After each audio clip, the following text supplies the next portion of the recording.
Isso aí, queridos. Hoje a gente aqui conversando sobre direito à saúde, né? Um direito que é real de toda a população brasileira, mas ele é real no papel, porque na prática a gente está vendo que o sistema de saúde brasileiro está falido, efetivamente falido, né? Começando aqui por essa questão, né? Eu falei que foi o Ministério Público que estava colocando a questão aí da lei para organizar as filas para atendimento cirúrgico. Desculpem, foi a Defensoria Pública, que é muito bem representada. Gente, que negócio é esse? Por que a necessidade de uma lei, né? A Justiça tem que vir determinar a organização de filas para cirurgias no nosso país? Que é isso? Primeiro, Sarah, só se você me permite complementar um assunto que a gente estava falando antes, que estavam sendo faladas das tragédias que aparecem na mídia. Eu queria só deixar bem claro que essas tragédias são todas anunciadas. Ninguém deve ficar surpreso, por pior que pareça, mas nós duas, como lidamos com os casos concretos de saúde, os problemas de saúde diariamente, não somos videntes, mas podemos dizer quais serão as próximas tragédias que vão aparecer na TV. São tragédias anunciadas, todos os gestores estão perfeitamente conhecendo todos os problemas do sistema e é uma questão de opção política mesmo. Inclusive, também, quando você colocou se é falta de informação, se é falta de vontade, o doutor colocou que é a falta de uma vontade política, que também reflete na falta de informação. Porque hoje nós temos, além de um sistema de saúde falho, ele tem um fluxo de atendimento que no papel deveria funcionar bem, e ele não funciona por alguns problemas, também pela falta de informação. E me parece que não é de interesse dos gestores que a população tenha acesso a esse tipo de informação, porque temos uma questão, te dar um exemplo, uma questão bem simples, que é a pessoa fica doente, o fluxo ela deve procurar o posto de saúde ou a clínica da família que responde pela área onde ela reside, relatar seu problema. Se não puder ser tratado na atenção básica, ela é encaminhada a uma especialidade ou uma alta complexidade. E todo esse encaminhamento é feito através de um sistema de regulação. Nós recebemos pessoas que ficam doentes e vão para a Defensoria Pública. E que não sabem que tem que ir no posto de saúde ou na clínica da família, ou que não sabem que existe um sistema regulatório. E esse sistema regulatório, quando a pessoa é inserida, ela deve receber um papel onde diz a data em que ela foi inserida, a especialidade que está sendo requerida, os dados dela e, se couber, o hospital que está sendo solicitado. Muitas vezes, na atenção básica, lhes é negado esse documento, dizendo que é um documento sigiloso, que não é verdade.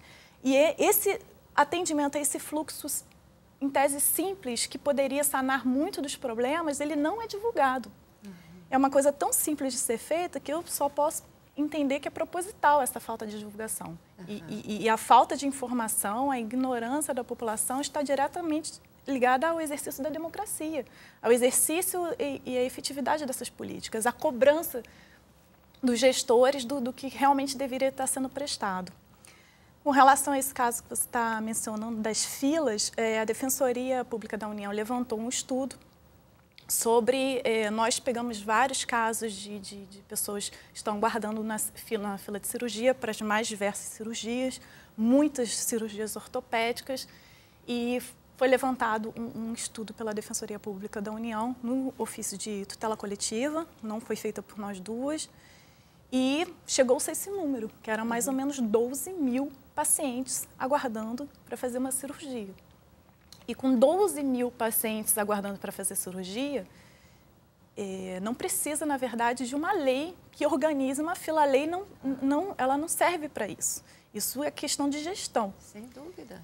Então, diante da falha do Poder Executivo, pelo checks and balances, que na verdade é quando se permite que um poder intervenha no outro, é que a Defensoria Pública da União levou a questão ao Poder Judiciário e disse: o Poder Judiciário aqui tem um problema muito grave e tem que ser intervido, então é o Poder Judiciário que vai ensinar como é que vai ser feito. Então, na verdade, não é uma lei que organiza a fila, mas é uma decisão, uma ordem judicial que tem que ser cumprida, que vai dizer como deve ser feito, uma questão que poderia ser resolvida pelos próprios gestores. Vergonhosa, né? Vergonhosa. Absolutamente essa questão das 12.500 pessoas que estão aguardando na fila, Esse é um trabalho do qual nós participamos junto com a Defensoria Pública, fazendo esse levantamento. E, na verdade, esse levantamento foi feito sem muita complicação. Na verdade, foram expedidos ofícios aos diversos hospitais. E é bom precisar também que essa fila diz respeito à rede federal do Rio de Janeiro, dos hospitais do Ministério da Saúde. Se você contabilizar as filas da rede estadual e municipal, eu acredito que a gente ultrapasse os 50 mil pacientes que aguardam algum tipo de procedimento cirúrgico. Agora, essas filas, elas ocorrem, e é bom que se entenda, por que se forma uma fila, né? Quando o direito está consagrado na Constituição, nós não deveríamos ter filas. É porque a instituição pública, do jeito que ela está moldada hoje, do jeito que ela funciona hoje, o resultado final dessa inércia administrativa, dessa omissão do poder público, é gerar a fila. Porque esses pacientes, quando são atendidos pelos médicos, seja numa unidade básica de saúde, seja num hospital, em que há uma indicação cirúrgica, esse paciente ele é preparado para esse procedimento cirúrgico e, evidentemente, nós deveríamos ter a marcação dessa cirurgia. Mas essa marcação, geralmente, ela não ocorre. Por quê? Porque nós temos uma rede hoje que está fadada, lamentavelmente, ao insucesso. É bom que se diga que existem muitas exceções em que nós temos sucessos importantes, e muito mais em função da responsabilidade dos profissionais que lá atuam. Mas, de uma forma geral, esse sistema que não dá a resposta com a agilidade que o paciente precisa, esse paciente ele é inserido num contexto em que, obrigatoriamente, ele fica à espera da marcação dessa cirurgia. Por quê? Porque é um sistema que não dispõe de números suficientes de profissionais. Toda a rede hoje está deficitária de profissionais. Esse é um dos problemas graves que a gente poderia discutir aqui. Por que hoje há uma carência de profissionais importantes para dar esse atendimento à população? Não se tem investimento na recuperação dessas unidades hospitalares. Uma boa parte dessas unidades hospitalares são unidades com longo tempo de existência, né? São hospitais com várias décadas de existência e não teve investimento para que esses hospitais pudessem funcionar de maneira adequada. Não houve investimento de tecnologia, uma boa parte dessa tecnologia que existe, ela está ultrapassada no tempo, e quando ela existe, já ultrapassada pelo tempo, ela entra em pane a todo momento, então a toda hora tem a interrupção dos atendimentos. Então você tem pacientes que precisam ser preparados, esse preparo é demorado, cresce a fila, né? Tem sempre pessoas que chegam de pronto ao sistema. Então, você tem sempre uma demanda crescente, você não tem uma porta de saída para esses pacientes serem operados, para que eles possam se beneficiar do atendimento. Então, aquela fila ela vai crescendo. Ela vai crescendo na medida em que a unidade de saúde não tem a agilidade necessária para poder operar aqueles pacientes. Agora, tudo isso ocorre exatamente porque o poder público não toma as medidas que devem ser tomadas para que essa fila possa andar. E aí o juiz ou a justiça é provocada para que seja determinada a solução desse problema. Nesse caso, doutor Dazi, quando a gente está falando poder público, porque, na verdade, assim, de um modo geral, o poder público ele está no executivo, no legislativo, no judiciário. Isso compõe o poder público, né? A gente vê algumas ações aí do legislativo, mas o poder público é executivo, né?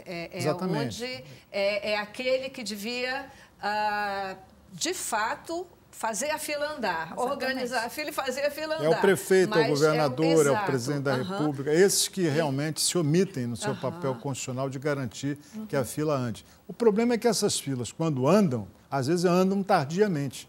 Uma fila de cirurgia cardíaca, por exemplo, um paciente que tem uma lesão grave, que precisa ser operada, um paciente que tem uma coronária entupida, que precisa ser operada com a devida agilidade, quando você chama esse paciente, ele já morreu, porque passou da hora, né? Ou então o caso do câncer, né? Quando você faz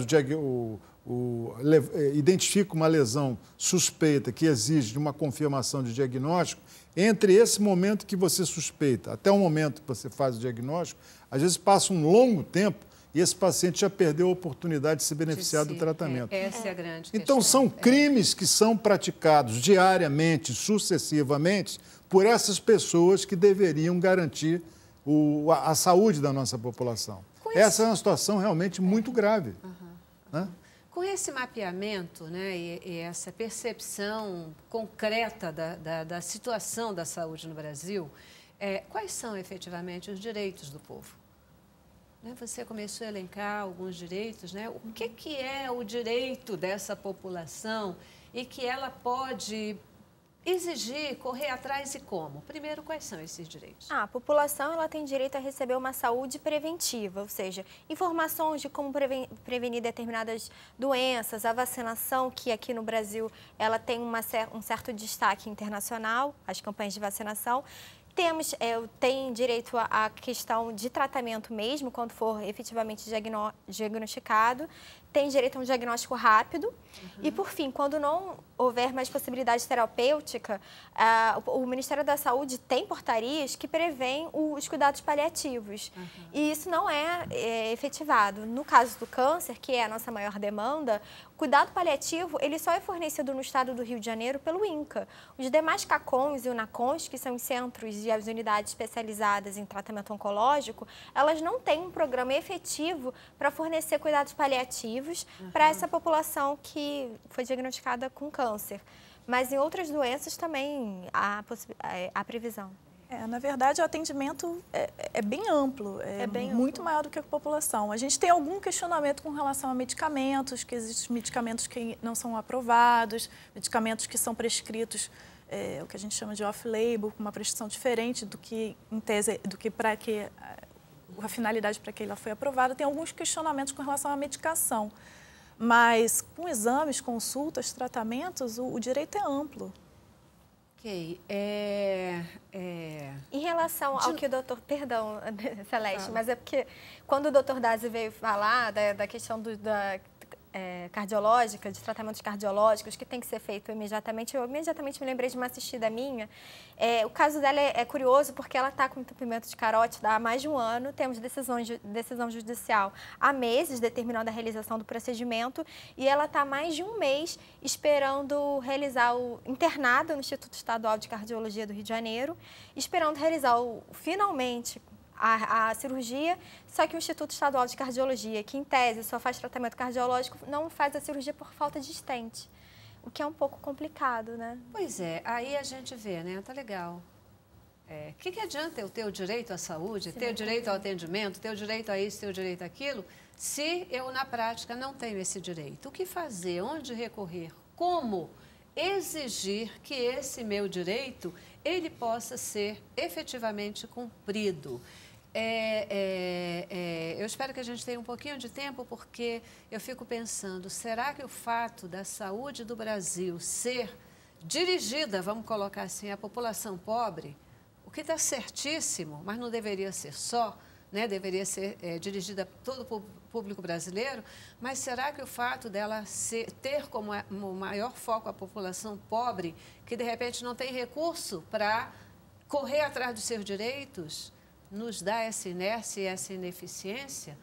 Eu já vou para o intervalo novamente e volto aí para ouvir a resposta de vocês. Tá bom? Vamos lá. Cabeça pra cima. Eu quero mais.